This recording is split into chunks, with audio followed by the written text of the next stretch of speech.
David Darmon, donc dans les anciens du FC7 aujourd'hui. David, je te remercie avant tout. Tu es né à La Perada, tu as fait tes classes à l'Olympique de La Perada et après tu as débuté au FC7. Tu peux nous raconter ton parcours au football club? Ben, comme d'abord merci à toi de m'avoir accueilli, très sympa. Et ouais, j'ai commencé donc à la Pérade, j'ai fait mes classes à la Pérade très jeune. Après, je suis parti un an à Saint-Clair, il y avait un club qui s'appelait Saint-Clair à Ah, l'époque, c'est clair. l'AS Saint-Clair. Donc j'étais avec Marc Fenneto à l'époque, qui était venu me chercher à la Pérade et c'était un super gars aussi. Et après, j'étais parti à 7. Et depuis, j'ai fait toutes mes classes à 7 et voilà, j'étais allé en pupille, mine, cadets nationaux et après on a grandi à moins de 17 et DH pour arriver à l'équipe Fagnon, l'équipe première, En national à l'époque. en national à l'époque. Ouais. Tu as, tu as après quelques apparitions en équipe première, toi tu es un milieu défensif au départ, milieu récupérateur. Non, au départ je jouais libéraux D'accord. et après je suis passé sur le côté latéral quand j'ai commencé à jouer la première.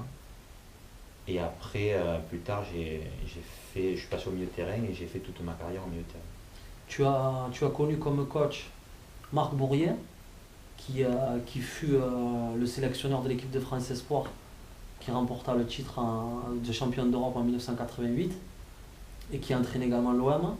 Tu retiens quoi de cette expérience avec ce grand monsieur? Ben, c'est un grand monsieur parce que, donc, vu à son expérience professionnelle du plus haut niveau, nous a apporté beaucoup de détails qui faisaient que sur le terrain ça se ressentait. Même si je crois me rappeler qu'il n'a pas fini la saison, je crois, avec nous. Alors que c'était un très grand entraîneur et surtout une très grande personne. Et c'est lui d'ailleurs qui m'a fait passer au milieu de terrain pour après continuer ma carrière au milieu de terrain. Parce que moi, comme je t'ai dit tout à l'heure, j'ai joué plutôt ou latéral, ou dans le couloir, ou libéral. Ok. Dans la foulée de tes débuts au FC7, hein, tu es contacté par Nîmes et tu signes au Nîmes Olympique, qui évolue à l'époque en Ligue 2, National. en national. Tu fais une année en national. Non, et ils étaient en national et après ils sont montés en Ligue. D'accord. Tu as évolué avec Mecha Bazdarevic, Lamine Sako à ses débuts, Momo Beniachou, Fred Piquion également. Non. Il n'était pas Fred Fred Piquion? il n'était pas, non. Tu retiens quoi de ton expérience dans le Gard, avec notamment une demi-finale de Coupe De contre Coupe de Nantes? France, ouais, contre Nantes. Ben, ça a été ma meilleure expérience depuis tout jeune parce que c'était mon premier contrat pro. Donc je découvrais le monde pro. Moi qui avais toujours rêvé de jouer au niveau pro, malgré que j'avais été averti de faire attention au milieu pro parce que ça se voit tout beau de l'extérieur, mais après quand tu es dans le milieu, c'est pas pareil. Parce que bon, tu dois jouer et si tu es ami avec un autre joueur, ben, c'est le meilleur qui joue. Donc l'amitié, des fois, il faut la laisser un peu de côté. C'est bien dommage. Mais c'est vrai que l'expérience de Nîmes Olympique m'a apporté beaucoup parce que, comme je dis, c'est mon premier contrat pro. C'était un rêve qui s'est réalisé dû au travail fait par tous les éducateurs que j'ai eus au FC7. Après Nîmes vient le tour de Valence dans la Drôme, également en Ligue 2. Ouais. J'étais avec Bruno Metsu, grand entraîneur aussi, grande personne, qui est décédé pêcheur il y a pas très longtemps. Ça m'a fait énormément de peine parce que c'était vraiment un grand monsieur et il a prouvé d'ailleurs plus tard avec les équipes nationales du Cameroun, je crois, Sénégal. ou Sénégal. Ils avaient battu la France à la Ils Coupe avaient du Monde. battu la France exactement. Et c'était vraiment un grand entraîneur qui nous a beaucoup appris aussi. Et tu enchaînes par un passage de 6 mois environ à Guignon. Là, c'est le David Darmon avec les cheveux longs à l'époque et tout. Et un super moment pour un footballeur, tu connais la Coupe d'Europe. Ben ouais, disons que voilà, j'étais donc à Valence, j'ai terminé mon contrat parce que j'avais fait qu'un an, j'avais signé qu'un an. L'option de Guignon se présente parce qu'ils avaient fait une très bonne saison l'année antérieure. Et il y a le milieu défensif aussi, Chabert à l'époque, qui avait fait une super saison et il est demandé par je ne sais plus quelle équipe. Donc ils avaient besoin d'un milieu défensif. Donc ils m'ont fait signer à moi et j'ai eu la chance de pouvoir jouer 2 matchs de Coupe d'Europe. À l'époque c'était l'UEFA. Et c'est un très grand souvenir parce que bon, j'ai été que 6 mois à Guignon, mais bon, pour un joueur, jouer la Coupe d'Europe, surtout qui n'a pas joué en première division. Donc c'est un autre rêve qui s'est réalisé et j'étais vraiment satisfait de l'avoir fait avec Guignon. On parlait du Sénégal vis-à-vis de Bruno Metsu, justement. J'aimerais que tu me parles d'Amara Traoré. qui était le grand joueur de cette équipe du Sénégal et que tu as côtoyé à Guignon justement. Amara Traoré, non, c'est l'emblème de Gognon. C'est lui, comme on dit à 7, c'est lui qui brise et qui casse. Et c'est vrai que c'est lui qui dirigeait toute l'équipe, tout le monde l'écoutait, c'était un peu le père de l'équipe. Et pareil, il nous a apporté beaucoup, vu son expérience et son ancienneté dans le football, au niveau à tous les niveaux, au niveau de la discipline surtout, et surtout Gognon, c'est un club très sain, très sérieux, où c'était. Et c'est vrai qu'Amara, c'est vraiment l'emblème de Gognon, et c'était un grand joueur et un grand buteur à l'époque. Après la Ligue 2 avec Nîmes, Valence et Guignon, vint le Tour de l'Espagne, où tu as quasiment passé une décennie. Tu peux nous raconter cette expérience? Mais voilà, j'étais à Gognon, donc je finis en décembre à Gognon, ça se passait pas trop bien parce que je jouais pas trop. J'avais toujours rêvé moi de partir en Espagne par rapport à mon grand-père qui était espagnol, donc je voulais lui faire, comment dire, il avait toujours un rêve de me voir jouer donc en Espagne. J'ai pas pu le faire de son vivant, donc c'était toujours une épine que j'avais et que j'ai voulu faire après plus tard. J'ai eu l'option de le faire, j'ai saisi de suite l'opportunité et je suis parti au Racing de Ferrol en Galice. Et c'est vrai que ça a été le début d'une grande aventure parce que j'ai fait 6 mois, j'étais le premier français donc, dans ce club. Il y en avait beaucoup après ça d'ailleurs. Et après, donc ils étaient vraiment contents de ce qu'on avait fait parce que je suis arrivé avec un international américain. Et Razov il s'appelait, un très grand buteur. Et c'est vrai qu'on a fait une très grande série de 8 matchs sans défaite. On était remonté dans les hauteurs du classement et après on a fini la saison dans le ventre mou du classement. Mais c'est vrai que j'ai été très content, d'ailleurs ils voulaient me garder, mais comme j'avais une clause, ils ne pouvaient pas la payer, c'était un petit club. Donc ça fait que j'ai dû partir, mais après ça a ouvert la porte à beaucoup de Français d'ailleurs. Et depuis, il y a eu je ne sais pas combien de Français qui ont été à ce club. Et c'est un peu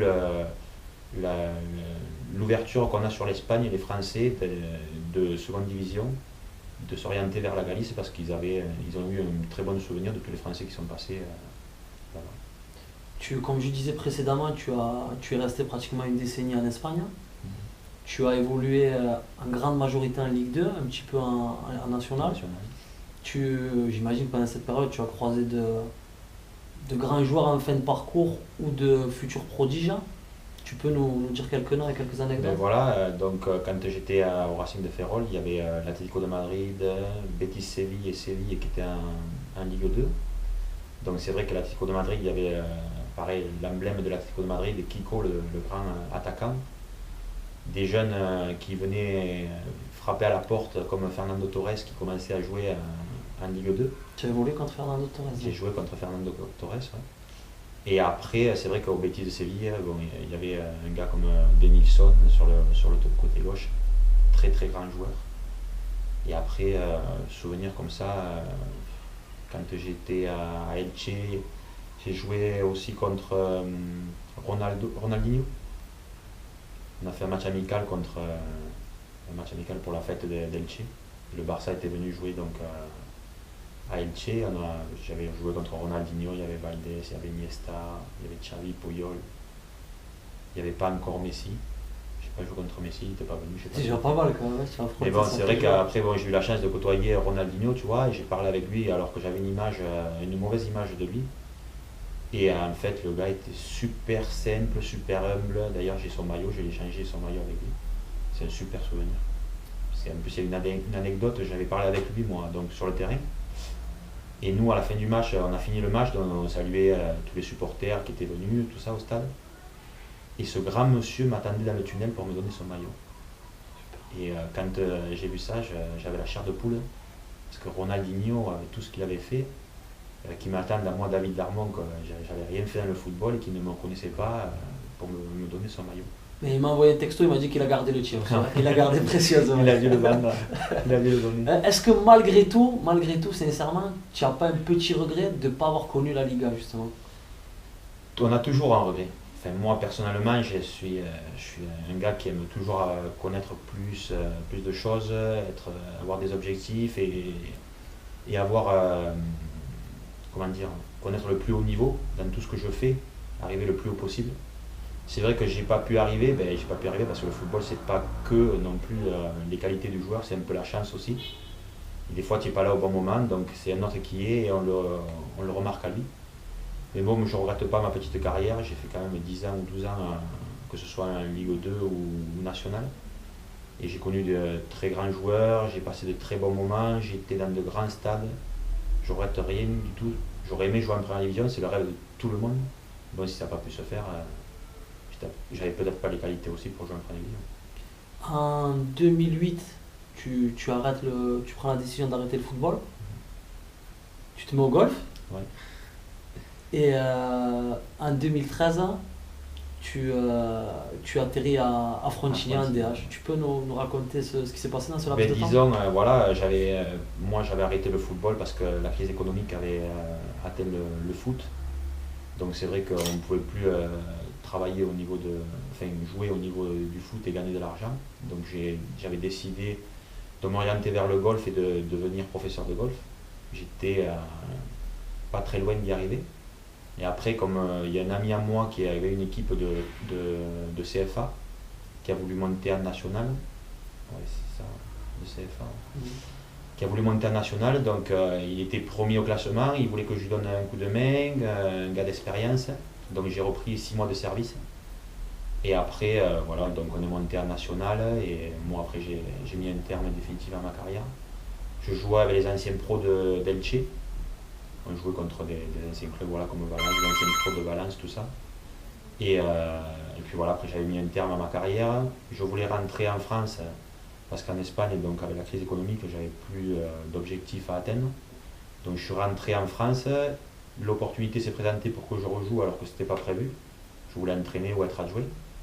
Et bon, ça s'est présenté, donc j'ai repris du service et on a rechaussé les crampons, comme on dit, et je joue encore en DH. Je pense que ce sera la dernière année. David, comme je fais d'habitude avec les anciens du FC7, je vais revenir sur 3 coéquipiers de ton époque au FC7. Et tu vas me dire ce que tu penses d'eux, autant humainement que footballistiquement parlant. José Dalmao, l'Uruguayen. José Dalmao, je lui dois en grande partie ma carrière, parce que c'est grâce à lui que Nîmes Olympique m'a remarqué. Parce qu'à l'époque, lui, il avait joué à Nîmes Olympique. Donc on avait un match en fin de saison à Nîmes Olympique contre 7 Nîmes Olympique, au Louis Michel. Donc il en avait parlé à Mosca, Pierre Mosca à l'époque, entraîneur de Nîmes Olympique. Et c'est vrai que ce jour-là, j'avais fait un bon match qui avait plu à Pierre Mosca. Et comme Jeune Champ était contacté par Auxerre et qu'il devait partir, donc il cherchait un milieu défensif. Et c'est vrai que ça s'est fait comme ça grâce à José Dalmao qui m'a un peu tendu la perche et puis m'a fait connaître au niveau de Pierre Mosca, qui m'a recruté, puis après c'est parti de là. David Giaveni. David Giaveni, c'est un exemple dans le football parce que c'était un très très grand professionnel.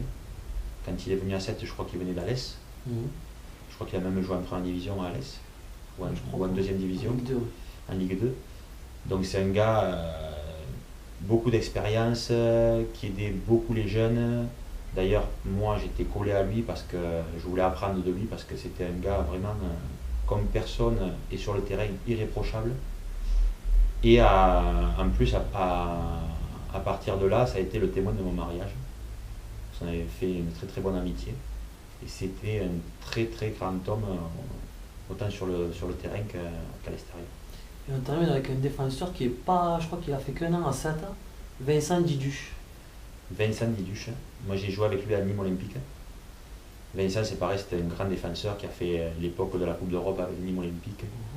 À l'époque avec Johnny Ecker, Omar Belvé, Jeune Champ, tout ça.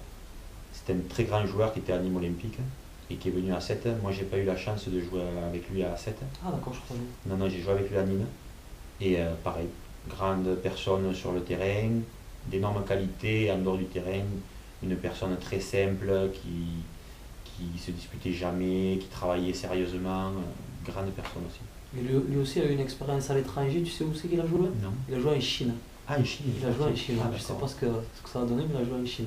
Non, je sais. Et dernière question, j'aimerais que tu me donnes ton avis sur le FC7 actuel. Et est-ce que tu penses que pour les 16e de finale, là, qui va les opposer à Jura Sud, qui est une équipe de CFA, qu'est-ce que tu penses que ça va donner pour eux? Moi, comme je suis venu les voir en début de saison, 7, le premier match, je crois que c'était contre l'équipe Spénoise. Voilà.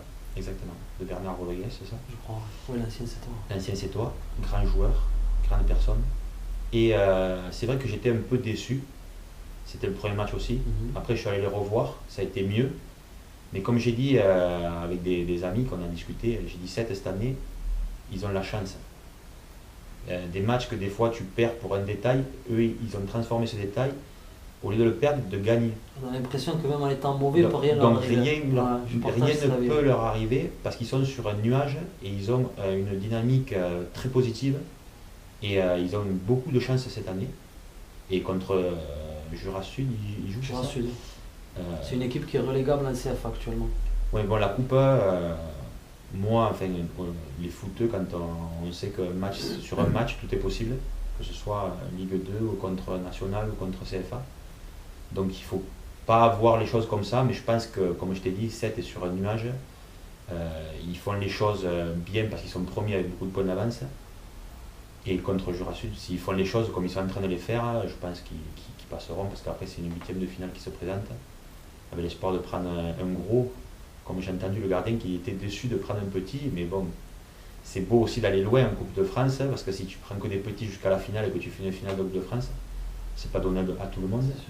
Donc si tu dois prendre une première division en finale, ben, pourquoi pas, et aller jusqu'au bout. C'est vraiment une très bonne épopée, et il faut continuer dans la dynamique qu'ils ont, que je te dis, ils sont sur un nuage. David, un double merci à toi, au Merci à toi. Et une très bonne continuation. Et ça a été un plaisir partagé avec toutes tes anecdotes et le défilé de ta carrière. Également à toi pour ton dévouement et j'espère qu'il y en aura d'autres d'interviews et que ça va aller beaucoup plus loin. Comme je te disais, pourquoi pas faire un musée à Sète avec tout ce qui s'est passé à Sète. C'est un des plus grands clubs, un plus ancien club de France. C'est dommage qu'il n'y ait pas un musée propre ici. Avec des garçons comme toi, tu devrais y penser avec tout ce que tu es en train de faire. Merci à toi. Merci David.